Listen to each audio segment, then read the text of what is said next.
Hi, this is Clara for Blockchain of Things. In this tutorial, we'll create a flow containing the Retrieve Message Progress node. If you don't know what a Retrieve Message Progress node is, make sure you check out the previous video titled Understanding the Retrieve Message Progress node, which can be found at this link. Let's get started. Drag and drop a Retrieve Message Progress node into the Node-RED workspace. Double-click it to display its Properties slide-out panel.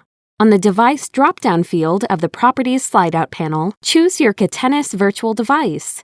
Add the node's configuration information based on your needs to each field of the Properties slide-out panel.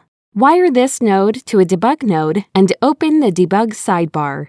Next, drag and drop an Inject node to the Node-RED workspace. Wire the Inject node to the Retrieve Message Progress node, then double-click the Inject node to open its Properties slide-out panel. Alter the information in the Inject node's Properties slide-out panel by selecting the drop-down Payload field and choose the string type. Enter the message ID you wish to pass as input to the Catenis node, such as this example string input. This must be the ID of an asynchronous message. After entering your message ID, click the Done button.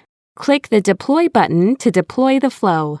Now, let's test the flow. Click the button on the left of the Inject node to send the input from the Inject node through the flow. The debug sidebar should display the returned JSON object containing the API call results to the right side of the workspace.